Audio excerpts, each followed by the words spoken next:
ہر دوسرے یا تیسرے روز آپ کو آگاہ کرتے رہیں گے تاکہ آپ کو سب کو پتہ چلے کہ گورنمنٹ کیا کوشش کر رہی ہے، عوام سے ہم نے کیا امید لگائی ہوئی ہے، کیوں کئی قدم جو اٹھا رہے ہیں اس کے پیچھے کیا وجہ ہے، دنیا کے اندر کرونا کی کیا حالات ہیں، اور یہ اس لیے ضروری ہے کہ جب اس طرح کا سچویشن جو کرونا کی وجہ سے ڈیولپ ہوا ہے، یہ سچویشن اس کی کوئی مثال پہلے نہیں ملتی، تو اس کی وجہ سے کئی ایسی چیزیں ہو رہی ہیں جس کی کبھی بھی کسی حکومت نے تیاری نہیں کی ہوئی تھی۔ تو سب سے پہلے تو میں آپ سب کو مبارک دیتا ہوں، اپنی قوم کو مبارک دیتا ہوں کہ اور اللہ کا خاص طور پہ اللہ کا شکر ادا کرتا ہوں کہ جو ہم اس وقت کیلکولیٹ کر کے بیٹھے تھے، اور کیلکولیشن کون کرتا ہے؟ ہمارا جو national command and operation centre, جدھر سارے پاکستان کے ٹاپ ادارے جو بھی یہ کرونا کے ساتھ اور جو صحت کے شعبے کے ساتھ انوالوڈ ہیں اور ایڈمنسٹریشن کے، وہ ہر روز بیٹھ کے اپنے ڈاکٹرز کے ساتھ پورا ڈیٹا سارے پاکستان سے لے کے وہ اینالائز کرتے ہیں کہ کتنی بیماریاں ہوئیں، ہسپتال میں کتنا پریشر ہے، اور کرونا کی پروجیکشن کیا تھی اور آج کیا ہے۔ تو یہ ہر روز یہ مسلسل یہ انالیسز ہو رہا ہوتا ہے، جائزہ لیا جا رہا ہوتا ہے، اور اس کے مطابق جو میں آپ کو مبارک دینا چاہتا ہوں کہ اس کے مطابق آج نہیں 25 اپریل تک ہم اندازہ یہ تھا کہ 50,000 کرونا کے مریض ہوں گے پاکستان میں، اور آج جو ہم کیلکولیٹ کر رہے ہیں انشاءاللہ 12 سے 15,000 تک کرونا کے مریض ہوں گے۔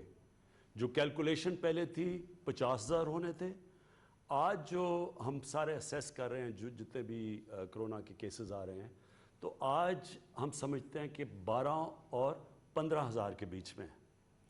اس کا مطلب کیا ہے؟ اس کا مطلب یہ ہے کہ جو ہمارے ہسپتالوں کے اندر فیسلٹیز ہیں وہ اتنی ہیں کہ ان 12 سے 15,000 میں جن کو انٹینسو کیئر کی ضرورت ہے، جن کی طبیعت اتنی خراب ہو جائے گی کہ ان کو انٹینسو کیئر ہاسپٹل کی جو وہ فیسلٹیز چاہیے ہوں گی جو انٹینسو کیئر میں ہیں، مثلاً وینٹیلیٹر اور آکسیجن، تو اب تک ہمارے پاس جتنے مریض آ رہے ہیں اور جو ہمارے پاس فیسلٹیز ہیں، انشاءاللہ اس ریٹ کے اوپر ابھی اس مہینے ہمیں کوئی مسئلہ نہیں ہوگا، ہمارے پاس وہ فیسلٹیز ہیں ہمارے ہاسپٹلز میں۔ لیکن جو ہم آگے دیکھ رہے ہیں کرونا کے کیسز بڑھیں گے، آپ جس طرح ساری دنیا میں دیکھ رہے ہیں کیسز بڑھ رہے ہیں، کہ سلو ڈاؤن ہو بھی رہے ہیں پھر بھی بڑھ رہے ہیں کیسز، تو ہم یہ اندازہ لگا رہے ہیں کہ ہمیں جو مشکل پڑے گی وہ پڑے گی مئی کے 15 سے لے کے مئی کے 20 یا 25 تاریخ تک۔ ہم سمجھتے ہیں کہ ہمارے ہاسپٹلز کے اوپر پریشر زیادہ پڑے گا۔ جو پریشر 25 اپریل میں پڑنا تھا وہ اب چلا گیا آگے 15 اور 20 مئی تک، اور اس تک ہم پوری تیاری کر رہے ہیں۔ ہماری این ڈی اے میں دنیا سے ابھی بھی ہر روز کانٹیکٹ پہ ہیں، وینٹیلیٹرز کے اوپر جو بھی چیزیں ہمیں ضرورت ہے اس کے اوپر تیاری پوری کر رہے ہیں۔ لیکن میں ابھی بھی آپ کو کہوں کہ اگر ہم زیادہ احتیاط کر دیں تو ہو سکتا ہے کہ یہ اور آگے چلا جائے، یعنی جس طرح ہم 25 اپریل کو سمجھ رہے تھے یہ چلا گیا اب 10 سے 20 مئی تک، اور اگر ہم جو میں ابھی بعد میں آپ سے بات کروں گا، اگر ہم نے احتیاط کر لی تو یہ اور بھی آگے جا سکتا ہے۔ اور یہ اس لیے ہے کہ آج ہم اس خوش قسمت کنڈیشن میں اس لیے، اور خوش قسمت اس لیے میں کہہ رہا ہوں کہ آپ دنیا میں اور ملکوں کا حال دیکھیں اس وقت کہ کس طرح 1000 800 دن میں لوگ مر رہے ہیں وہاں، تو اس کے مقابلے میں یہ کہہ رہا ہوں کہ ان کا جب موازنہ کیا جائے تو ہمارے حالات بہت بہتر ہیں۔ تو اور میں یہ اس لیے بھی ہیں کہ جب 26 کرونا کے کیسز تھے پاکستان میں، 13 مئی کے قریب تو ہم نے تب لاک ڈاؤن کیا تھا پاکستان میں. ہاں 13 مارچ کو تو ہمارا 26 فروری کو پہلا کیس آیا تھا, اور جب ہمارے 26 کیسز ہوئے تو 13 مارچ کو ہم نے اپنا لاک ڈاؤن شروع کیا تھا. اور اس لاک ڈاؤن کے بعد مختلف کئی صوبوں نے, سندھ نے زیادہ کیا لاک ڈاؤن, باقی صوبوں نے کم کیا. لیکن اللہ کا کرم یہ ہے کہ ہمارے جو بھی ہم نے قدم اٹھائے, ہم نے جب زائرین بھی آئے تو ان کو کوارنٹین کیا, ان سے پھیلا نہیں. تو اور اس سے پہلے ہم نے کوئی 8 لاکھ یعنی 13 مارچ تک 8 لاکھ لوگوں کو ہم ایئرپورٹ پہ اسکرین کر چکے تھے. تو اللہ کا شکر ہے. اور پھر چائنا سے بڑا پریشر تھا کہ ہمارے جو اسٹوڈنٹس تھے ووہان میں, جو شہر میں جدھر کرونا شروع ہوا, ان کو واپس بلایا جائے. ہم نے پریشر لیا اور اللہ کا شکر ہے کہ ایک بھی کیس ہمیں چائنا سے پاکستان نہیں آیا. اب جدھر آج ہم کھڑے ہیں, ہم نے جس طرح آپ نے دیکھا کہ ہم نے آہستہ آہستہ فیصلہ کیا کہ ہم اب جو لاک ڈاؤن کی کنڈیشنز کم کرنے لگے ہیں, جس میں سب سے بڑا جو سیکٹر ہے کنسٹرکشن کا, ہم نے فیصلہ کیا کہ کنسٹرکشن کا سیکٹر ہم کھولنے لگے ہیں. تو وہ کیوں کھولنے لگے یہ میں پہلے بھی آپ سے بات کر چکا ہوں, لیکن میں یہ بات پھر سے دہراؤں گا کیونکہ آپ کو سمجھنا چاہیے کہ ہم یہ کیوں قدم اٹھا رہے ہیں. دیکھیں, ہمارے جیسے ملک پاکستان, ہندوستان, بنگلہ دیش, ساؤتھ افریقہ جیسے جگہ جدھر کچی بستیاں ہیں, جدھر غریبوں کی بستیاں ہیں, جدھر کچی آبادیاں ہیں, جدھر شینٹی ٹاؤنز جن کو کہتے ہیں, فلپینز ہے, یہ سارے ملکوں کے اندر جو کنڈیشنز ہیں, جو حالات ہیں, وہ مغرب سے مختلف ہیں. مثلا یورپ اور اگر امریکہ کا آپ دیکھیں تو ان سے ہمارے مختلف حالات ہیں. ہمارے کچی آبادیوں کے اندر, ہمارے غریبوں کے محلوں کے اندر لوگ جڑ کے رہتے ہیں. ایک ایک کمرے میں 6 سے 5 سے 8 لوگ بھی رہتے ہیں. اور وہاں کئی بدقسمتی سے پاکستان میں کچی آبادیوں میں یہ حالات ہیں کہ پانی نہیں ملتا اتنا. تو ہم جب ایک قوم فیصلہ کرتی ہے کہ ہم لاک ڈاؤن کریں گے, تو یہ ضرور سوچنا چاہیے کہ جب ہم لاک ڈاؤن کریں گے تو ہماری نظر میں ہونا چاہیے کہ یہ جو غریبوں کی آبادیوں میں لوگ رہتے ہیں, ان کے اوپر اس کے کیا اثرات آئیں گے. اور مجھے افسوس سے کہنا پڑتا ہے کہ پاکستان کے اندر, میں کیونکہ میری عمر تقریباً پاکستان جتنی ہے, میں ساری زندگی یہ دیکھتا رہا ہوں کہ ہم جو قانون بناتے ہیں, پالیسیز جو ہم بناتے ہیں, ہم صرف ایک چھوٹی سی ایلیٹ کلاس کا سوچتے ہیں. ہم اگر تعلیم کا بھی نظام پاکستان میں ہم نے, اور میں اس پریولیج کلاس سے ہوں جس کو بہترین تعلیم ملی, لیکن ہم نے کبھی یہ نہیں سوچا کہ عام لوگوں کے لیے جو تعلیم ہے کیا وہ مقابلہ کر سکتے ہیں ہمارے جیسے لوگوں کا جن کو چھوٹے سے طبقے کو اچھی تعلیم انگلش میڈیم ملتی تھی. اسی طرح ہم نے آہستہ آہستہ گورنمنٹ کے ہسپتالوں کو تباہ ہوتے دیکھا. غریب لوگوں کے لیے گورنمنٹ ہاسپٹل اور امیروں کے لیے پرائیویٹ ہاسپٹلز, اور جو سپر رچ تھے ان کے لیے لنڈن کے اندر علاج کروانا. یہ ایک طبقاتی نظام پاکستان میں ڈیولپ ہوا. طاقتور اگر عدالت میں جاتا ہے, اس کے پاس بڑے بڑے وکیل ہوتے ہیں, وہ جو مرضی ڈاکے مارے وہ بچ جاتا ہے. جیلوں میں غریب بھرے ہوئے ہیں. یہ جو ہماری مائنڈ سیٹ ہے, جب ہم لاک ڈاؤن کرتے ہیں, ہمیں یہ اور سوچا نہیں. 18th امینڈمنٹ کے بعد صوبوں کے پاس اختیارات ہیں, وہ اپنے فیصلے کر سکتے ہیں. تو جس طرح فیصلے کیے گئے, میں اپنی طرف سے کہتا ہوں کہ میں پہلے دن سے کہہ رہا تھا کہ جب ہم فیصلے کرتے ہیں تو کیا ہم سوچ رہے ہیں کہ ہمارے جو غریب لوگ ہیں ان کا کیا بنے گا. اور جو ہم نے فیصلے کیے, اب مجھے جو سب سے زیادہ خطرہ یہ کرونا کا نہیں ہے اس وقت. میں ایز پرائم منسٹر پاکستان یہ کہتا ہوں کہ مجھے سب سے زیادہ خطرہ یہ ہے کہ لاک ڈاؤن کی وجہ سے جو ہمارا کمزور طبقہ ہے, غریب طبقہ ہے, اس کے کیا حالات ہیں. اور مجھے خطرہ ہے اس کا, کیونکہ میں سیدھی بات کرتا ہوں. آپ اگر امریکہ میں دیکھیں, انگلینڈ میں جدھر میں نے بہت ٹائم گزارا ہوا ہے, وہاں کا جو مزدور ہے وہ زیادہ تر تقریباً 100% رجسٹرڈ ہے. ہوگا 2-3% نا رجسٹرڈ, لیکن وہ رجسٹرڈ ہے. اور آج اگر امریکہ میں یا انگلینڈ میں دیکھ لیں, کینیڈا میں دیکھ لیں, وہ کیا کر رہے ہیں کہ جیسے جیسے وہ بے روزگار ہو رہے ہیں ان کو ڈائریکٹلی پیسے جا رہے ہیں, ان امپلائمنٹ بینیفٹس ہیں وہاں, ان کے بینکوں کے اندر پیسے جا رہے ہیں کیونکہ ان کے پاس لسٹ ہے ان کی مزدوروں کی. تو جو بھی مزدور اپلائی کرتا ہے کہ جی میں بے روزگار ہو گیا ہوں, وہ پھر گورنمنٹ اس کو پیسے دے رہی ہے, ان کے پاس ریکارڈ ہے. ہمارے 75 سے 80% جو مریض ہے وہ انفارمل سیکٹر میں ہے, اس کی ہمارے پاس کوئی ریکارڈ ہی نہیں ہے. تو جب یہ ہوتا ہے تو گورنمنٹ کیسے اس کی مدد کرے, ہمیں کیسے پتا کہ ہم ان کی کیسے مدد کریں. تو اس لیے ہمارے ملک میں یہ بڑا مشکل ہے جب ایک دہاڑی دار جا کے گھر بیٹھ جاتا ہے, روزگار جب ختم ہوتا ہے, اس کے بیوی بچے اس کی دہاڑی کے اوپر ڈپینڈ کر رہے ہیں کہ انہوں نے کھانا پینا ان کا بندوبست کرتا ہے.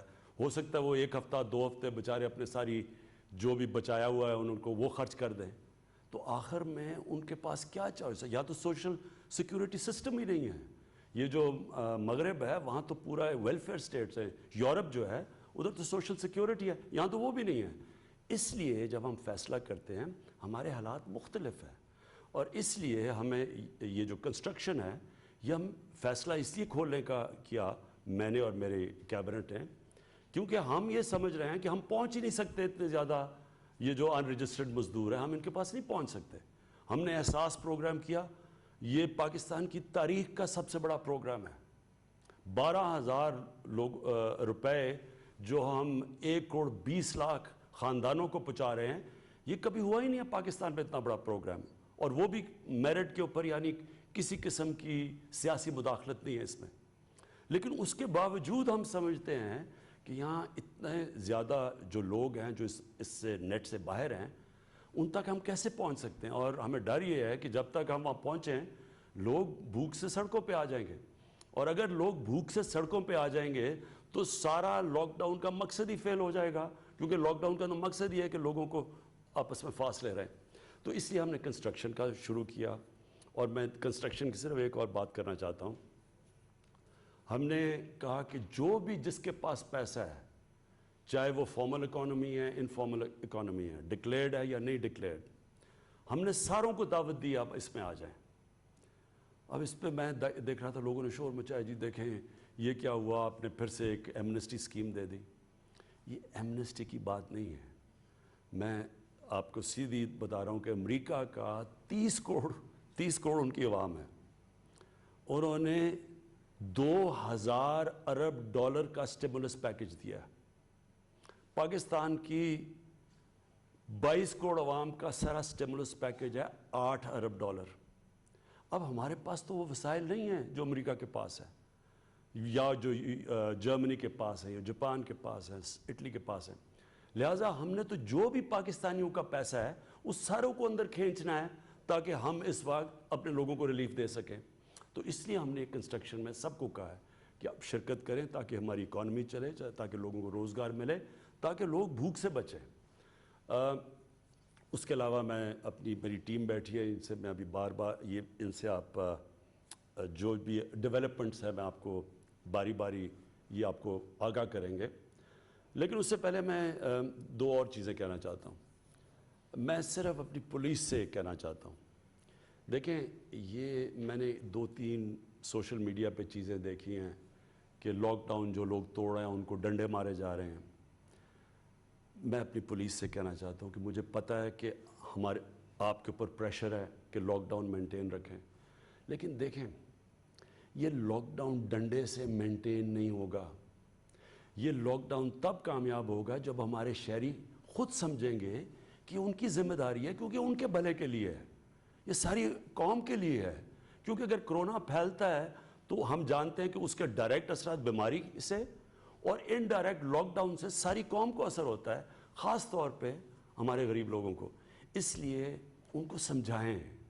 میں جو بھی پاکستان کے اوپینین میکرز ہیں, ہمارے جو آرٹسٹ ہیں, جو ہمارے کالمنسٹ ہیں, جو ہمارے ٹی وی پہ اینکرز ہیں, جو ہمارے علماء ہیں, میں سب کو آپ کو کہتا ہوں کہ آپ سب کا کام ہے کہ عوام کو بتائیں کہ یہ ہم سب کے بھلے کے لیے ہے کہ اگر یہ ہمارا لاک ڈاؤن کامیاب ہوتا ہے, جتنی جلدی کامیاب ہوتا ہے اتنی جلدی ہم واپس اپنے کاروبار کھڑے کر سکتے ہیں, ملک نارم پہ جا سکتا ہے.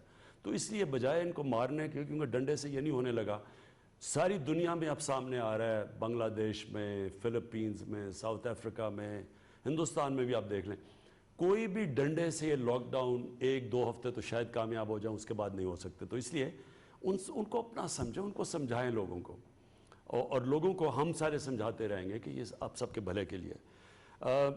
اس کے بعد رمضان آ رہی ہے, اور ہماری مسجدوں کے اندر لوگ عبادت کرنا چاہتے ہیں. ہم سب جانتے ہیں کہ رمضان میں ہم سب مسجدوں میں جاتے ہیں, اور ہم چاہتے ہیں کہ وہ ٹائم ہے عبادت کا. ڈاکٹر الوی جو پریزیڈنٹ ہیں, انہوں نے علماء سے آج میٹنگ کی ہے, اس کے اندر کئی چیزیں طے ہو گئی ہیں. مجھے بڑی خوشی ہوئی اس چیز کی, اور میں آج اپیل کروں گا جو بھی امام مسجد ہیں کہ آپ پلیز یہ جو طے شدہ چیزیں ہیں کہ کیا آپ نے پریکاشنز لینی ہیں, کیا آپ نے قدم اٹھانے ہیں کہ لوگ مسجد میں بھی جا سکیں اور کرونا سے بھی بچ سکیں, کہ سوشل ڈسٹنسنگ یعنی فاصلے رکھنے ہیں, اس کے اوپر سب عمل کریں.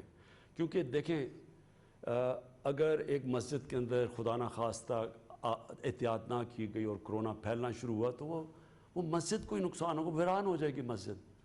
اور اسی طرح جو ہم یہ کھول رہے ہیں فیکٹریاں بھی اور یہ کنسٹرکشن بھی, یہ بھی ہم نے پوری TORs دیے ہوئے ہیں آپ کو کہ کیا کیا آپ نے قدم اٹھانے ہیں اس کے لیے. اور مالکان کو, جو مالک ہے, جو فیکٹری کا مالک ہے, جو بھی کنسٹرکشن سائٹ کا مالک ہے, ان کو بھی ہم آپ کو کہہ رہے ہیں کہ آپ کے انٹرسٹ میں ہے کہ آپ کے جو نیچے کام کر رہے ہیں وہ سارے یہ جو ہم نے پورے آپ کو رولز دیے ہوئے ہیں کہ کس کے مطابق آپ نے کام کرنا ہے, اس کو پلیز فالو کریں. کیونکہ اگر وہاں کرونا پھیلے گی تو ظاہر ہے وہ فیکٹری بھی بند ہوگی یا وہ کنسٹرکشن سائٹ بھی بند ہوگی, تو آپ سب کے انٹرسٹ میں ہیں. آخر میں اپنے ٹیم کے پاس جانے سے پہلے 2 اور چیزیں کہنا چاہتا ہوں. دیکھیں, ہمارے اس کرونا کے کرائسس میں جو مجھے سب سے زیادہ خطرہ نظر آ رہا ہے وہ یہ کہ لوگ ذخیرہ اندوزی کریں گے. میں پہلے بھی کہہ بیٹھا ہوں, میں اب بھی کہتا ہوں, مجھے خطرہ یہ ہے کہ لوگوں نے پیسہ بنانے کی کوشش کرنی ہے, جس طرح رمضان سے پہلے لوگ پیسہ بناتے ہیں, جس طرح ابھی پیچھے آٹا اور چینی کا کرائسس آیا, لوگوں نے ذخیرہ اندوزی کر کے پیسہ بنایا. اس باری جو بھی پیسہ بنانے کی کوشش کرے گا ذخیرہ اندوزی کر کے, یہ پہلی دفعہ گورنمنٹ بہت سختی کرے گی. ہم آرڈیننس لے آئے ہیں اس کے اوپر, ذخیرہ اندوزی کے اوپر, یہ بڑی سختی ہوگی, اور نیچے مینیجر نہیں پکڑیں گے, ہم مالکان کے پیچھے جائیں گے جنہوں نے اب لوگوں کی مشکلات کے اوپر پیسہ بنانے کی کوشش کی. یہ میں آپ کو کہہ رہا ہوں کہ آپ کو ابھی سے پہلے سے خبردار کر رہا ہوں کہ بڑی سختی کی جائے گی, لوگوں کو پکڑا جائے گا. یہ نہیں, چھوٹے لوگوں کو نہیں پکڑیں گے, اوپر جا کے جو اصل لوگ پیچھے بیٹھے ہوئے ان کو پکڑیں گے. دوسری چیز ہے اسمگلنگ. اس باری ہمیں یہ ڈر ہے کیونکہ پاکستان میں جو گندم ہے وہ جو باہر ہے اس وقت اس کی قیمت اوپر ہے, اور ہمیں یہ خوف ہے کہ لوگ گندم کو اسمگل کریں گے. اس کے لیے اسمگلنگ کا آرڈیننس یا آج رات آ جائے گی یا کل آ جائے گی, اور وہ آرڈیننس کے مطابق وہ سختی اب کی جائے گی اسمگلرز کے خلاف جو کبھی پہلے نہیں کی گئی. کیونکہ ہم نے کسی صورت قیمتیں بڑھنے نہیں دینی, کیونکہ اس کا سب سے نقصان اس ملک میں غریب پہ پہنچے گا. اگر ہم لوگوں کو 12-12 ہزار روپیہ دے رہے ہیں اس وقت, اور یہ کبھی, پھر سے میں ریپیٹ کرتا ہوں, اتنا پیسہ نہیں دیا گیا, تو اگر انہوں نے قیمتیں اوپر بڑھا دیں تو ان کا تو پیسہ بڑی جلدی ختم ہو جائے گا. اس لیے یہ ملک کے لیے, یہ اپنی غریب لوگوں کے لیے, میں آج اسمگلرز کو بھی کہہ رہا ہوں, ہولڈرز یا یہ جو ذخیرہ اندوزی کرتے ہیں ان کو میں آج آپ کو خبردار کر رہا ہوں کہ بڑی سختی کی جائے گی اس باری. ہم نے یہ 2 آرڈیننس لے کے آ رہے ہیں, اور یہ صرف لے کے آ رہے ہیں اس لیے اپنی قوم کو بچانے کے لیے, اسمگلر سے بھی, اور یہ جو کہ ذخیرہ اندوزی کر کے مہنگائی کر کے پیسہ بناتے ہیں. اب میں چاہوں گا کہ اسد آپ پلیز بریف کریں کہ جو بھی آپ کے جو ہر روز آپ بیٹھتے ہیں national command and operation centre میں, کہ جو لیٹسٹ چیزیں. جیسے وزیر اعظم کہہ رہے تھے کہ دنیا کے اندر اب تقریباً تمام ملکوں کے اندر یہ بات ہونی شروع ہو گئی ہے کہ ہم نے بیماری سے تو بچنا ہے, لیکن اس بیماری سے بچنا اس طریقے سے ہے کہ لوگوں کی جو روزگار ہے وہ بھی نہ اس کو ہم مکمل طور پر ختم کر دیں. ظاہر ہے کہ امیر ملک جو ہیں ان کے اندر، ان کے عوام کے اندر، ان کی ریاست کے اندر اس سے زیادہ سکت موجود ہوتی ہے کہ وہ روزگار میں اگر کمی ہو تو پھر بھی برداشت کے قابل رکھ سکتے ہیں. پاکستان جیسے ملکوں کے پاس وہ سکت بھی اس سے بہت کم ہے، لیکن ہم نے ساتھ بیماری سے بچانا بھی ہے. تو اسی لیے ہم نے آپ کو بتایا تھا آج سے کوئی ہفتہ پہلے، 8 دن پہلے آپ کو ہم نے بریفنگ کی تھی کہ ہم جو ہے اب چاہتے یہ ہیں کہ فوری طور پر اقدامات کے لیے تو آپ نے یہ کر دیا کہ آپ نے بندشیں لگا دیں اور بڑی سخت بندشیں لگا دیں. اس کی وجہ سے بیماری کے پھیلاؤ جو ہو رہا تھا اس کے اندر بھی کمی آئی. وہ بھی وزیر اعظم نے آپ سے ذکر کیا کہ 25 اپریل کو جہاں ہم سمجھ رہے تھے کہ 50,000 کیس ہوں گے، وہاں سے 12 سے 15,000 کے درمیان کا تخمینہ لگایا جا رہا ہے. ہلاکتیں بھی جو ہوئی ہیں، اموات بھی ہوئی ہیں، وہ اس سے بہت کم ہوئی ہیں اللہ کے فضل سے، جس کا اندازہ لگایا جا رہا تھا. لیکن اس کے ساتھ ساتھ لوگوں کی روزگار کے اوپر بھی بہت بھاری اثر پڑا ہے، اور اس کی مختلف اشکال کے اندر ہمیں وہ نظر بھی آ رہا ہے کہ لوگوں کے لیے جو مشکلات پیدا ہوئی ہیں. تو ہم نے ان مشکلات کو آسان تو کرنا ہے، لیکن اس طریقے سے کرنا ہے تاکہ بیماری کا پھیلاؤ بھی بہت زیادہ نہ بڑھے، اور ایسا نہ ہو کہ خدا نخواستہ ہمارا صحت کا نظام جو ہے اس کے اوپر اتنا بوجھ آئے کہ وہ برداشت نہ کر سکیں. تو اس کے لیے جو پالیسی ہم بنانا چاہتے ہیں، میں سادہ الفاظ میں آپ کو اگر سمجھانے کی کوشش کروں کہ یہ سب بندشیں کیوں لگائی جاتی ہیں، کیوں لوگوں کو کہا جاتا ہے کہ جی کسی کو گھر سے بھی نہ نکلنے دیں. اگر میں بالکل ہی اس کی ایک منطقی انجام تک لے جاؤں، اگر سارے ملک کے لوگ ایک کمرے کے اندر بند ہو جائیں، الگ الگ ایک کمرے میں ایک شخص ہو، 2 ہفتے کے لیے وہ بیٹھے رہیں، تو ہمیں پتہ ہے کہ 15 دن کے بعد بیماری ختم ہو جائے گی. لیکن شاید ہزاروں لاکھوں لوگ جو ہیں وہ بھوک سے اس کے بعد مر چکے ہوں، تو یہ ممکن نہیں ہے. تو کوشش یہ کی جا رہی ہے کہ ایسا نظام لایا جائے کہ ایک عام آدمی تو اپنے گھر سے باہر نکل سکے اور وہ اپنے روزگار کا انتظام کر سکے. خاص طور پہ جو غریب ہے، جو متوسط طبقہ ہے، اتنی اس وقت لوگوں کو تو احساس ہے، لیکن کچھ لوگوں کی میں باتیں سنتا ہوں تو لگتا ہے مجھے ان کو احساس نہیں ہے. یہ بات اب غریب سے آگے چلی گئی ہے. متوسط طبقہ، سفید پوش جو ہے، وہ بہت بوجھ محسوس کر رہا ہے، اور اس کی زندگی کے اندر یہ جو آمدنی اس کی ختم ہوئی ہے، روزگار ختم ہوئی ہے، اس سے بہت بڑی مشکلات پیدا ہو رہی ہیں. تو ہم جو ہے موقع دیں کہ یہ لوگ جو ہیں زیادہ سے زیادہ لوگ، خاص طور پہ ان ایریاز کے اندر جو ایکسپرٹس بیٹھے، انہوں نے کہا کہ اس کے اندر اتنا خطرہ نہیں ہے، ہم نے ریلیکسیشن کر دی. تو اس کے ساتھ ساتھ ہم اگر ایسا ایک نظام لے آئیں کہ جہاں ہم اس شخص تک پہنچ سکیں، ہمیں پتہ چل سکے کہ کس کو یہ بیماری لگ چکی ہے. تو اس کے لیے پہلا کام آپ نے کیا کرنا ہے، آپ نے ٹیسٹ کرنے کی صلاحیت بڑھانی ہے.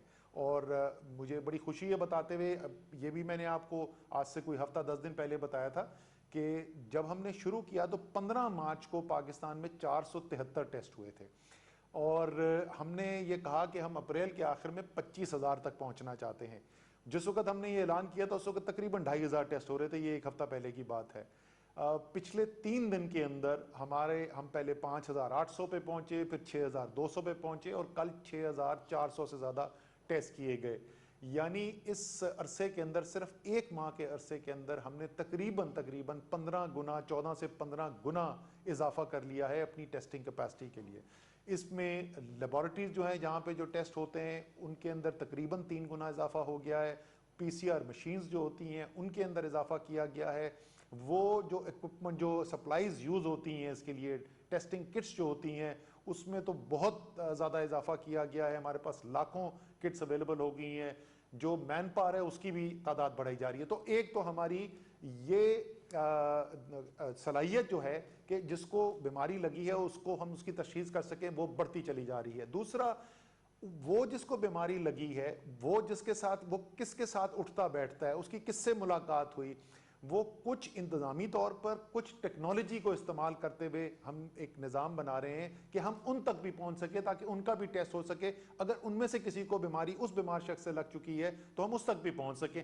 اور آخری اس کا حصہ یہ ہوگا کہ پھر ان کو کس طریقے سے، ان کو زیادہ تر ہم یہ سرکاری نظام کے اندر ویسے بھی صلاحیت نہیں ہے، اور مغرب کا اس وقت تجربہ بھی یہ رہا ہے کہ یہ جو کوارنٹیننگ سینٹرز بنائے گئے ہیں، اگر زیادہ ہم اس کے اوپر انحصار کریں گے تو ایک رائے یہ بھی ہے کہ اس سے بیماری پھیلی ہے. تو یہ گھروں کے اندر اپنے ہی ہمارے سماجی جو نیٹ ورکس ہیں اسی کو ہم نے استعمال کرتے ہوئے کرنا ہے. ان تمام چیزوں کے لیے ایک ہم نے پائلٹ ٹیسٹ کیا تھا تمام صوبے اس کے اندر شامل تھے، مختلف ڈسٹرکٹس ان کے شامل تھے. ٹیسٹ ریزلٹس آ گئے. آج ان کی نیشنل کمانڈ سینٹر کے اندر پریزنٹیشن ہوئی ٹیسٹ ریزلٹس کی. ہم نے تمام عمومی طور پہ چیف سیکرٹریز تو ہوتے ہی ہیں، روزانہ کی بنیاد پر ہوتے ہیں، لیکن آج ہم نے خصوصی طور پہ جو صحت کے منسٹرز ہیں، ہیلتھ منسٹرز ہیں تمام صوبوں کو، ان کو بھی بلایا ہوا تھا اور ان کے ساتھ بھی رائے کی.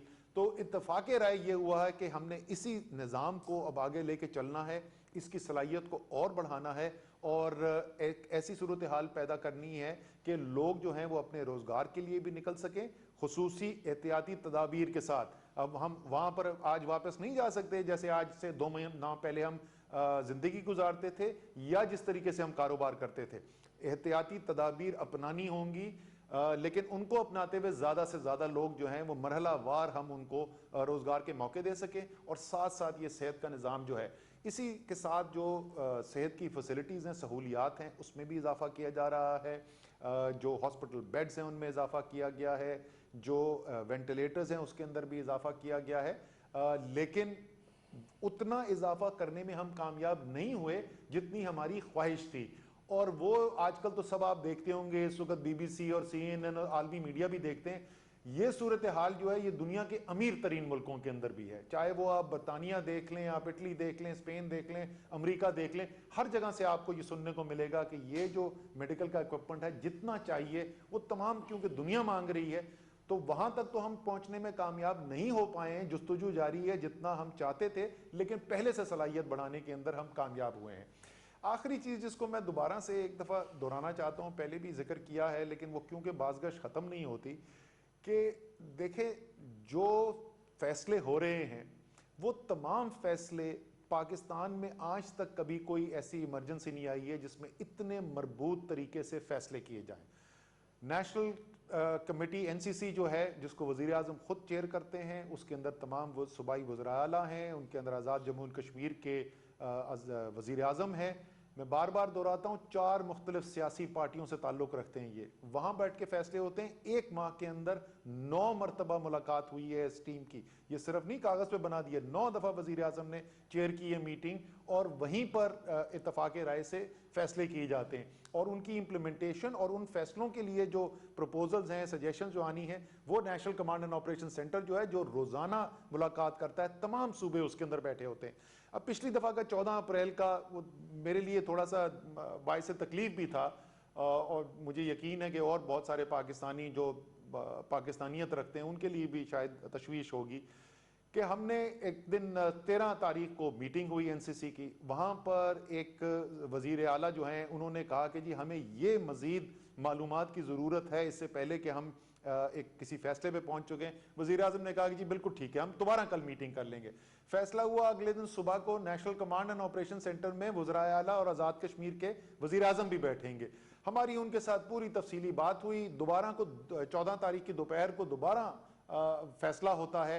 اتفاق رائے سے فیصلہ ہوتا ہے. یہاں پہ بھی کمرے میں کچھ لوگ موجود ہیں جو اس میٹنگ کے اندر تھے. میں نے بتایا جی صبح کو ہمارا کیا اتفاق رائے ہوا ہے.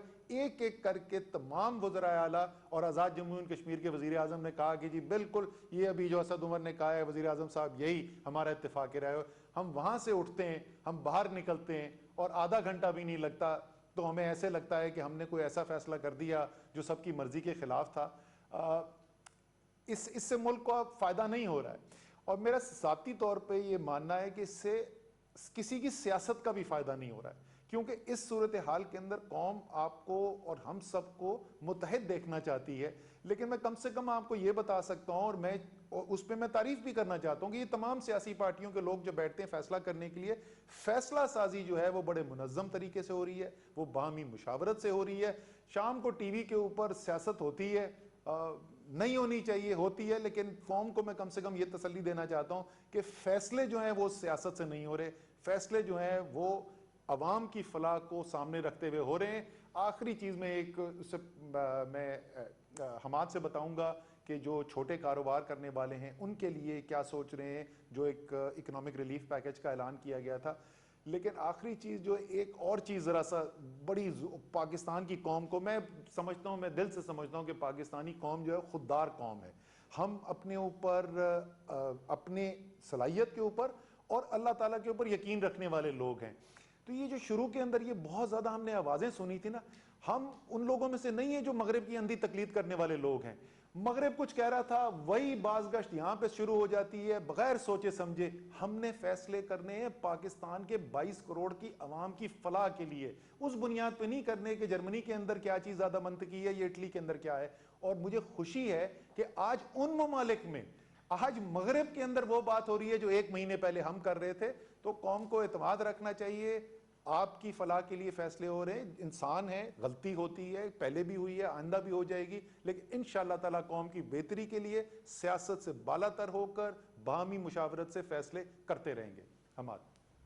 بسم اللہ الرحمن الرحیم. سب سے پہلے تو میں یہ بتانا چاہتا ہوں کہ جو ان بندشوں کی وجہ سے ہمارے مزدور بے روزگار ہوئے ہیں, نوکری پہ جو لوگ تھے بے روزگار ہوئے ہیں, وزیر اعظم صاحب کی ہدایت کے مطابق اگلی اقتصادی رابطہ کمیٹی میں وزارت صنعت و پیداوار اور احساس پروگرام آپ آپس میں پارٹنرشپ کر کے ہم ایک بہت بڑا پروگرام لا رہے ہیں. ان لوگوں کی جو لوگ بے روزگار ہوئے ہیں یا ایون عارضی طور پہ بے روزگار ہوئے ہیں, ان کی ہم نے امداد کرنی ہے. اس کے علاوہ ہم یہ بھی سمجھتے ہیں کہ یہ جو بندشیں لگی ہیں, ہمیں اس بات کا پوری طرح احساس ہے کہ چھوٹے اور درمیانے طبقے کے کچھ ایسے کاروبار ہیں جو لاکھوں کی تعداد میں ہیں, جو خدا نخواستہ مستقل بنیادوں کے اوپر بند ہونے کا جن کا خطرہ ہے. لیکن میں آپ کو یہ یقین دلانا چاہتا ہوں کہ حکومت اور وزیر اعظم صاحب آپ کو اس پورے پروسیس کے اندر, ان بندشوں کے اندر بھی اکیلا نہیں چھوڑیں گے. اور اگلے 2 ہفتوں کے اندر ہم ایک اسکیم لانے والے ہیں جو بجلی کے بلوں پر منحصر ہوئے گی, اور ہم انشاءاللہ تعالیٰ کوشش کریں گے, وفاقی حکومت یہ کوشش کرے گی کہ جب یہ کاروبار چلیں تو پہلے کچھ عرصہ ان کو بجلی کے بلوں کے اندر امداد دی جائے. اور انشاءاللہ تعالیٰ یہ ہمارا جو پیکج ہے یہ اپنی آخری سٹیجز میں ہے. ہم ڈیٹا کو سٹڈی کر رہے ہیں کہ کون سے سطح کا کاروبار کتنی بجلی جو ہے اس کی کھپت رہی ہے پچھلے 12 مہینے میں, پچھلے 6 مہینے میں, اور اس ساری چیز کو سٹڈی کر کے انشاءاللہ تعالیٰ اگلے 2 ہفتے کے اندر ایک بہترین پروگرام چھوٹے کاروباروں کے لیے, چھوٹے دکانداروں کے لیے آپ کے سامنے لایا جائے گا. تیسرا, ہم یہ بھی سمجھتے ہیں کہ جب آپ کے سب کاروبار چھوٹے اور درمیانے طبقے کے شروع ہوئیں گے تو بہت سارے کاروباروں کو مالی امداد کے بغیر, شاید سہارے کے بغیر, وہ ہمیشہ کے لیے مفلوج ہو جائیں, اور ہم اس کے اوپر بھی کام کر رہے ہیں. اور انشاءاللہ تعالیٰ اگلے ماہ ہم یہ پروگرام بھی آپ کے سامنے لے کے آئیں گے جس میں حکومت کی طرف سے پوری ہم کوشش کریں گے کہ آپ کو ایک قرضہ حسنہ یا اس طرح کی کوئی اسکیم جو ہے آپ کے لیے اناؤنس کی جائے. یہ جتنے پروگرام میں آپ کو بتا رہا ہوں, اس کا فائدہ براہ راست صرف ان کاروباروں کو نہیں جائے گا جو دستاویزی معیشت کا حصہ ہیں, بلکہ جو ہم نے اپنے لیے چیلنج رکھا ہے وہ یہی رکھا ہے کہ جو لاکھوں کروڑوں روزگار جن کا منسلک ہے لوگوں کا, جو دستاویزی معیشت کا حصہ نہیں ہیں, ہم ان تک بھی اپنی جو ریچ ہے اس کو آگے پہنچائیں. اور اس کے علاوہ میں آپ سے یہ بھی کہنا چاہوں گا کہ رمضان آنے والا ہے. وزیر اعظم صاحب کی ہدایت تھی کہ روزمرہ کی اور ضروری اشیاء جو ہیں ان کے اوپر کسی قسم کی بندش نہیں ہونی چاہیے. یوٹیلیٹی سٹورز کارپوریشن جو ہے اس کے اوپر 10 گنا زیادہ سٹاکس کا, 10 گنا زیادہ سامان کا پچھلے رمضان کی بنسبت ہم نے اس مرتبہ بندوبست کیا ہے. تقریباً 3.5 ارب, 3 سے 3.5 ارب روپے کی سیل ہوئی تھی پچھلے رمضان میں. اس مرتبہ ہم بندوبست کر رہے ہیں 30 ارب روپے کے سامان کا, تاکہ جو بنیادی ضروریات ہیں پوری قوم کی وہ پوری ہو سکیں. آخر میں دوبارہ کہ صرف ہم جو ہے بات نہیں کریں گے, ان عملی اسکیموں کے ذریعے مزدور جو بے روزگار ہوئے ہیں, جو دستاویزی معیشت کا حصہ نہیں, چھوٹے اور درمیانے کے کاروبار, ان کے لیے اسکیمز لانے کا موقع آ گیا. شکریہ حماد. اچھا, میں اسد نے, آپ نے ایک بات کہی, میں اپنی قوم کے سامنے بات آگے رکھنا چاہتا ہوں.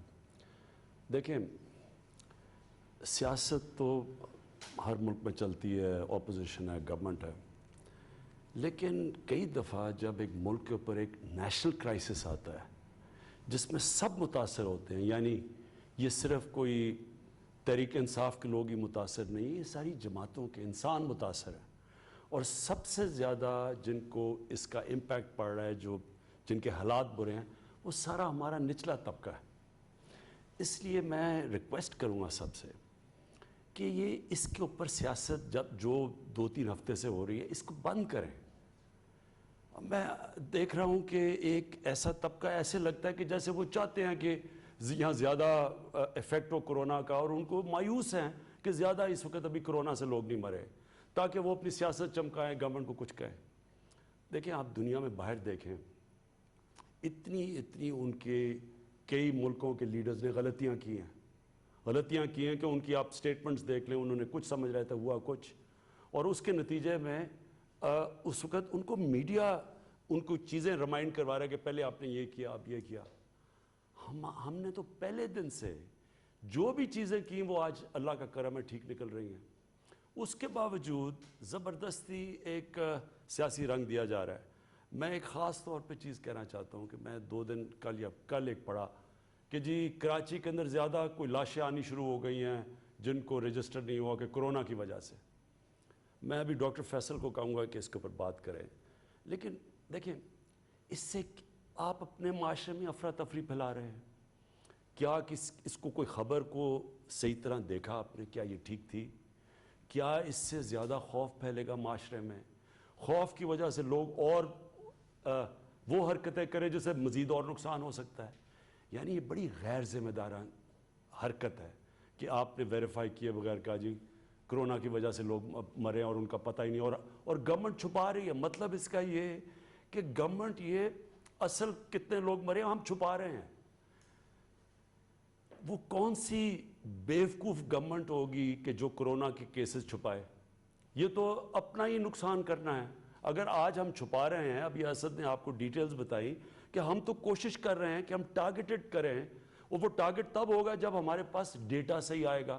اگر ہمیں ڈیٹا ہی نہیں صحیح مل رہا تو ہم کیسے پتہ چلے گا کہ ہم نے کون سے قدم اٹھانے ہیں، کدھر لاک ڈاؤن کرنا ہے؟ یہ تو ہمارے انٹرسٹ میں ہے کہ ہمیں پوری انفارمیشن ملے۔ تو گورنمنٹ کو چھپانے، کیا ہم اگر آج چھپا لیں گے تو کیا کیسز رک جائیں گے؟ کیا ایک دم لوگوں کے سامنے جب اتنے زیادہ لوگ کرونا سے مریں گے تو وہ کیسے پھر کیا کرے گی گورنمنٹ؟ تو میری ریکویسٹ یہ ہے کہ ان دنوں کے اندر ہمارے پاس national command and operation centre ہے جو ہر روز ڈیٹا کو اینالائز کر رہا ہے، چاروں صوبوں اور آزاد کشمیر اور گلگت بلتستان کی کوآرڈینیشن سے ہم یہ سارا کر رہے ہیں۔ اگر کسی کو کچھ شک و شبہ ہے، یہاں پورا ایک سینٹر بنا ہوا، اسے چیک کر لیں، ہمیں چھپانے کی کیا ضرورت ہے؟ اور میں دوسری چیز یہ ریکویسٹ کروں گا کہ جب ہم کوآرڈینیشن سے سب کچھ کرتے ہیں تو یہ کیا ضرورت ہے کہ ایک طرف سارے مان جاتے ہیں کہ ہاں جی ٹھیک ہے، کنسنسس سے فیصلہ ہو جاتا ہے، اس کے بعد ان کی جماعت کے کوئی لیڈر کوئی اور سٹیٹمنٹ دے دیتے ہیں۔ تو میں صرف یہ کہہ رہا ہوں کہ آج کرونا کا یہ کرائسس بہت برا ہو سکتا ہے، ہو سکتا تھا ابھی تک۔ اللہ کا خاص کرم ہے اور آپ کو قوم کو مبارک ہو کہ آپ نے مشکل وقت گزارا، اور جس طرح بھی ہم نے یہ لاک ڈاؤن کیا، اللہ کا شکر ہے کہ اتنی تیزی سے نہیں پھیلا۔ لیکن اگر یہ آگے پھیلتا بھی ہے تو آپ سب کو، یہ ساری قوم کو نقصان ہوگا۔ اس لیے میری ریکویسٹ یہ ہے کہ اس میں قوم مل کے چلے۔ یہ کرائسس ہے، اس میں پالیٹکس نہ کھیلیں اسے۔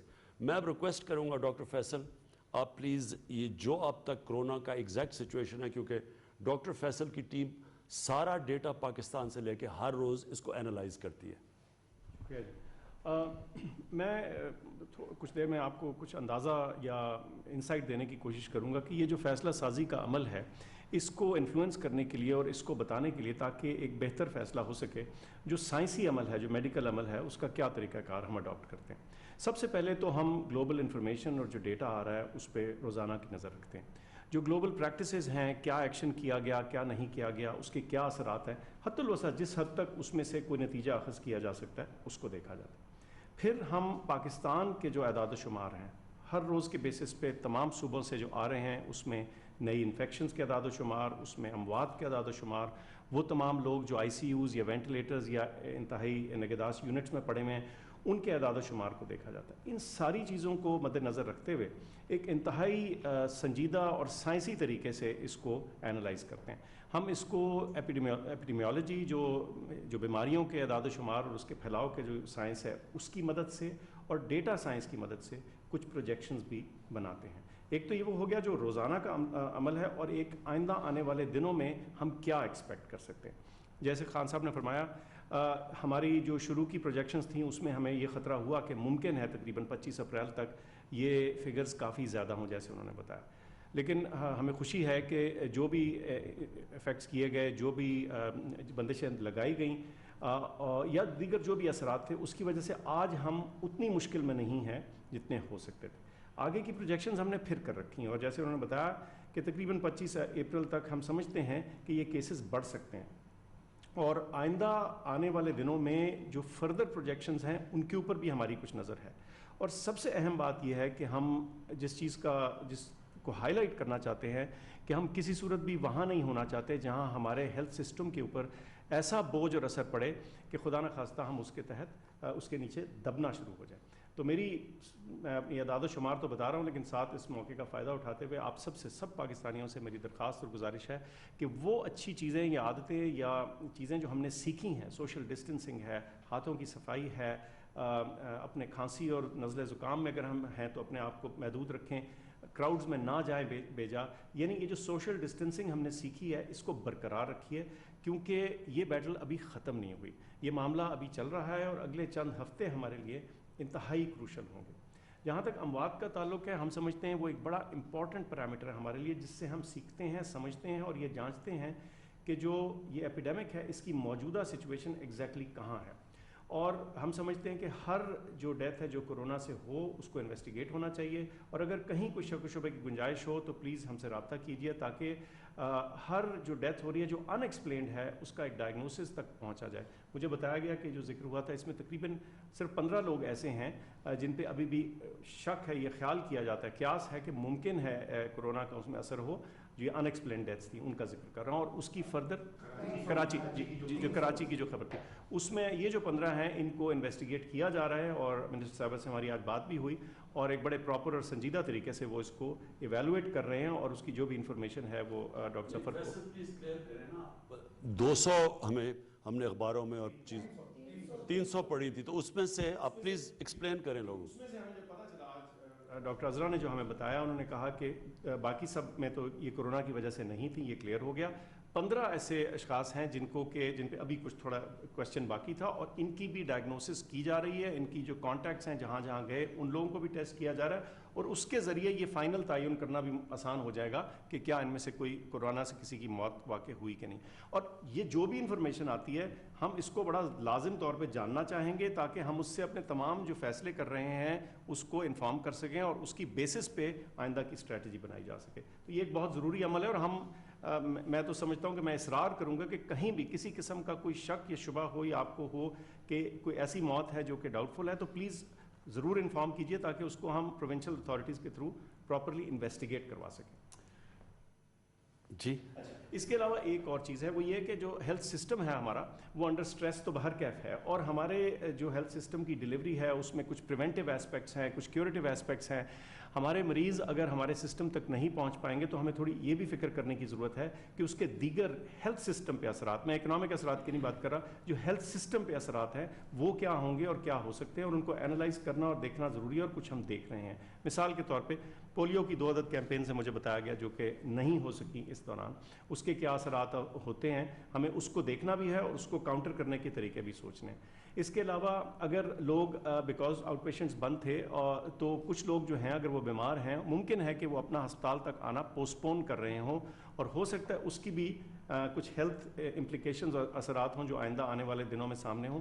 تو ہم نے اس مکمل پکچر کو دیکھ کے آگے چلنا، اور یہ بہت ضروری چیز ہے کہ ایک بیلنسڈ، ہولسٹک اور جسے کہتے ہیں نا ویل راؤنڈڈ ویو کے ساتھ ہم آگے چلیں.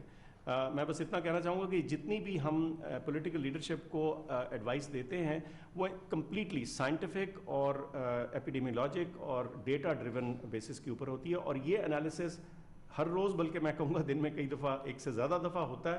اس پہ بحث مباحثہ، ہر شیڈ آف اوپینین، ہر مکتب فکر اور سوچ، سائنس کے اندر بھی آپ کو پتہ ہے مکتب فکر اور سوچ ہوتے ہیں، وہ لیے جاتے ہیں تاکہ ہم ایک سمجھدار فیصلہ یا ایڈوائس دے سکیں جس کے بیسس پہ جو پولیٹیکل لیڈرشپ ہے وہ اپنا فیصلہ کرتی ہے. شکریہ. جی فیصل شکریہ. دیکھیں ایک چیز ڈاکٹر فیصل نے کی وہ میں پھر ریپیٹ کرتا ہوں. جیسے ہی کرونا کا جب کرائسس شروع ہوا، تو جب لاک ڈاؤن شروع ہوئے تو ایک دم سارے ملک کی توجہ باقی سب چیز سے ہٹ کے تو کرونا کے اوپر آ گئی. اب اس میں معاشی حالات کے اوپر تو ہم بات کر چکے ہیں کہ کیا عام لوگوں کے اوپر کیا اثرات آئے، لیکن جو ڈاکٹر فیصل نے کہا کہ جو لوگوں کی جو ہمیں لوگوں کی صحت کا دھیان رکھنا چاہیے تھا، مثلا پولیو ہے، اب پاکستان واحد دنیا میں 2 ملک رہ گئے، یا میرے خیال میں دو ملک رہ گئے جدھر پولیو ہے. یہ بڑی اس کی خطرناک اس لیے ہے کہ یہ پھیلتی، یہ بھی ایک جس طرح یہ اتنی تیز تو نہیں پھیلتی جتنی یہ کرونا پھیلتی ہے، لیکن یہ بھی پھیل سکتی ہے. تو اس کے اوپر ایک پوری کوشش ہو رہی ہے پاکستان میں. اب کیونکہ کرونا آیا تو 2 ہم نے جو کیمپینز کرنی تھی وہ بیچ میں رہ گئی، اور اس کے بڑے اثرات ہیں، کیونکہ اگر پاکستان میں خدا نہ خواستہ پولیو پھیلتا ہے تو ہمارے جو لوگ باہر کام کرنے جاتے ہیں ان کے اوپر اثر آتا ہے اس کا. دنیا ہمیں روک سکتی ہے باہر جانے سے. اور دوسری چیز بچوں کی امیونالوجی ہوتی ہے کہ ٹیکے لگتے ہیں، حفاظتی ٹیکے وغیرہ، یہ ساری کیمپینز متاثر ہوئی ہیں لاک ڈاؤن کی وجہ سے. تو لہٰذا یہ جو ہم آپ لاک ڈاؤن یعنی ایک طرف لاک ڈاؤن بھی رکھ رہے ہیں لیکن کئی چیزیں کھول رہے ہیں، اس میں یہ بھی ہم دیکھ رہے ہیں کہ جو باقی لوگ اور بیماریاں ہیں ان کو اس کا بھی دیکھیں کہ کرونا سے بچاتے بچاتے اور لوگ باقی بیماریوں سے نہ مریں. اب میں چاہوں گا کہ معید ہمیں بات کریں جو اوورسیز پاکستانی ہیں. میں اس سے پہلے معید سے پہلے میں یہ کہنا چاہتا ہوں کہ ہمیں بہت احساس ہے، ایک دم جیسی لاک ڈاؤن ہوا جس طرح اور چیزیں متاثر ہوئی، سب سے بڑا امپیکٹ اوورسیز پاکستانیز پہ پڑا.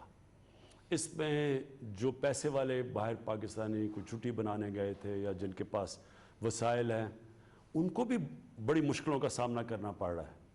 لیکن جو اصل متاثر ہوئے میری نظر میں وہ ہمارے وہ محنت کش بیچارے جو مزدور، جو ڈرائیورز جو دبئی میں، جو سعودی عربیہ میں، جو ساری کئی باہر پھنس گئے، ان کے اوپر ابھی طورخم سے ہم نے ابھی لوگوں کو افغانستان سے ہمارے ڈرائیورز کو ابھی میرے خیال میں کل ہی کیا، ان کو واپس آئے آج.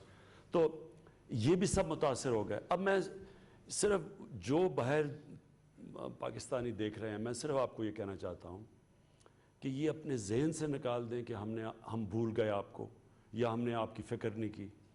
مسئلہ کیا ہے کہ ایک دم جتنی پاکستان میں کرونا شروع میں آئی وہ ساری باہر سے آئی. اب ہوا کیا کہ ہمارے پاس اتنی فیسلٹیز نہیں تھیں کہ اگر باہر سے زیادہ لوگ آتے تو ان کو ہم سکرین کرتے اور ان کو پھر جانے دیتے لوگوں کے اندر. کیونکہ ہمیں ایک تجربہ ہو چکا تھا تو سارے صوبوں نے بھی ایک دم ریئیکٹ کیا. انہوں نے کہا ابھی ہمارے پاس تیاری نہیں ہے کہ باہر سے جو مریض جو ہمارے باہر سے پاکستانی آئیں گے ان کو ہم سکرین کر سکیں. اس کی وجہ سے ہم نے ڈیلے کیا. تو میں یہ کہنا چاہتا ہوں کہ یہ نہیں کہ یہاں بے حسی تھی، مسئلہ ہمارا یہ تھا کہ ہمارے پاس تیاری نہیں تھی. اب آپ کو معید بتائیں گے کہ جو مزید ہم تیاری کر بیٹھے ہیں. جی بہت شکریہ جان صاحب. پہلے تو آپ کی بات بڑھاتے ہوئے میں دوبارہ سے شکریہ ادا کرنا چاہتا ہوں ہمارے جتنے اوورسیز پاکستانی ہیں جنہوں نے واپس آنا ہے، ابھی تک نہیں آ سکے. ہم دن رات یہی تیاری کر رہے تھے کہ ہمارے ایئرپورٹس پہ اور ان شہروں میں ٹیسٹنگ کی کیپیسٹی بڑھ جائے اور کرنطینہ کی کیپیسٹی اتنی بڑھ جائے کہ جب آپ آئیں تو آپ کو محفوظ طریقے سے ہم پاکستان واپس لا سکیں. پچھلی دفعہ جب وزیر اعظم صاحب کی بریفنگ ہوئی تھی تو میں نے اس میں ذکر کیا تھا کہ لگ بھگ 2000 پاکستانی ہم ہر ہفتے لا سک رہے ہیں. اس ہفتے سے کل سے ہم 6000 پاکستانی ہر ہفتے واپس لا سکیں گے محفوظ طریقے سے. 3 گنا انکریز ہم نے ایک ہفتے کے اندر کر لیا ہے اور اس کے بعد انشاءاللہ اس سے اگلے ہفتے لگ بھگ 7,500 پہ ہم پہنچنا چاہتے ہیں. میں آپ کو یہ بھی بتا دوں کہ یہ تمام فیصلے جس طرح باقی چیزیں اسد عمر صاحب نے کہا صوبوں کی مشاورت سے ہو رہے ہیں. ایک شہر کا ہم پورا جائزہ لے کے انالیسس کر کے یہ فیصلے کر رہے ہیں کہ محفوظ طریقے سے کس ایئرپورٹ پر کتنے پاکستانی آ سکیں گے. دوسری بات یہ کہ دنیا کے کچھ ایسے ممالک اور خطے تھے جہاں ہم ابھی تک نہیں پہنچ سکے. پی آئی اے کی رسائی وہاں تک نہیں تھی. امریکہ کی میں آپ کو مثال دے دیتا ہوں، آسٹریلیا میں جہاں بہت سے پاکستانی ہیں، وہ عمومی بات تو یہ ہوتی ہے کہ وہ امیر پاکستانی ہیں، لیکن ایسا نہیں ہے. وہاں بھی ہمارے بہت سے ایسے لوگ ہیں جن کے ویزے ایکسپائر ہو گئے، اسٹوڈنٹ تھے جن کے پاس وہاں رہنے کی جگہ نہیں ہے. تو اس ہفتے سے ہم نے یہ اہتمام بھی کیا ہے کہ اس دفعہ ہم آسٹریلیا سے اور ملیشیا سے اپنے پاکستانی لا رہے ہیں اور ہم اب کچھ تعداد میں کمرشل ایئرلائنس کو بھی اجازت دیں گے اس ہفتے سے کہ وہ پاکستانی جہاں بھی ہیں، جس طرح عام طور پہ جہاز کی آپ ٹکٹ لے کے آتے ہیں، وہ خود سے وہ ٹکٹ لے کے آ سکیں. تو اس ہفتے سے وہ بھی بندوبست ہو جائے گا کہ کوئی ایسا ملک نہیں ہوگا جہاں سے لوگ نہ آ سکیں اپنی ٹکٹ لے کے. اس کے بعد میں آپ کو یہ بتا دوں، پچھلی دفعہ ہم نے یہ بات کی تھی کہ اس پہ سوالات بہت سے ہیں کہ آپ کس طرح لوگوں کو لا رہے ہیں، منطق کیا ہے، کب لائیں گے. تو ہم نے ایک پوری ویب سائٹ تشکیل دی ہے اور کل سے covid.com.gov.pk جو ہماری ministry of health website چلاتی ہے، اس پہ آپ کو ایک پوری انفارمیشن ملے گی کہ کون سے جہاز آ چکے، کہاں سے پیسنجرز آئے ہیں، کہاں سے آنا ہے، کیا گائیڈ لائنز ہیں، کرنطینہ کی تیاری، وہ تمام شفاف طریقے سے آپ کو اس ویب سائٹ پہ مل جائیں گی. تمام سوالات کے آپ کے جوابات بھی اس پہ ہوں گے، کیونکہ ہم یہ بتانا چاہتے ہیں ہر ایک کو کہ کوئی کنفیوژن نہ رہے کہ کس طرح ہم اس پروسیس کو آگے چلا رہے ہیں. ایک بات میں اور واضح کر دوں جی، اس پہ بہت بات ہوئی کہ باہر سے لوگ آ رہے ہیں تو خدا نہ خواستہ یہ پھیل ہی نہ جائے دوبارہ سے سارا کرونا. تو ہم نے پورا ڈیٹا اینالائز کیا ہے. جو ہمارے پاس لگ بھگ 2000 پیسنجر آئے تھے پہلے ہفتے میں جب ہم نے یہ ٹیسٹ کیا آج سے ایک ہفتہ پہلے، تو ان میں سے صرف لگ بھگ 40 لوگ 2000 میں سے پازیٹیو آئے، اور ان کو بھی مکمل طور پر ٹریٹ جیسے کرتے ہیں ہمارے اتھارٹیز، ہیلتھ اتھارٹیز، انہوں نے کیا. تو یہ بات کہ باہر سے لوگ آ رہے ہیں، وہ شروعات میں ایسا ہوا ہے کہ جب لوگ باہر سے آئے تو تھا، لیکن دیکھیے اب وہاں بھی معاملات تبدیل ہو گئے، وہاں بھی لاک ڈاؤنز ہیں، احتیاطی تدابیر ہیں. تو کوئی ایسا ڈیٹا نہیں ہے جس سے ہم یہ کہیں کہ ہم دوبارہ جو اوورسیز پاکستانیز ہیں ان کو نہ آنے دیں اور بند کر دیں. یہ بالکل محفوظ طریقے سے ہو رہا ہے، اور اسی لیے یہ نمبر جو ہے آہستہ آہستہ ہم نے بڑھایا. آخری بات یہ جی کہ بہت بات ہوئی کہ ہم جہازوں سے تو لوگوں کو لانے کی تیاری کر رہے ہیں. ہمارے جو لوگ افغانستان میں پھنسے ہوئے ہیں یا لینڈ بارڈرز کا، وہ جو غریب لوگ کو ٹرک ڈرائیور وہ سارے گئے تھے، تو میں آپ کو یہ بتانا چاہتا ہوں کہ اب ہماری ایک یونیفارم نیشنل پالیسی ہے.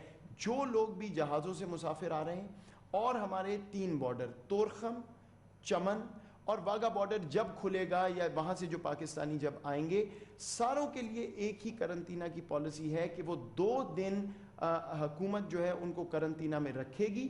اس کے بعد ان کا ٹیسٹ کیا جائے گا، اور ٹیسٹ ریزلٹ کے مطابق یا ان کو گھر بھیج کے 12 دن اور سیلف آئسولیشن کی گائیڈنس ہوگی، یا ان کو ہماری ہیلتھ فیسلٹیز جو ہیں وہ اویل کرنا ہوں گی. لیکن جو ہمارے طورخم اور چمن سے آج سے افغانستان حکومت کے ساتھ ہمارا معاہدہ ہو گیا ہے، طورخم سے آج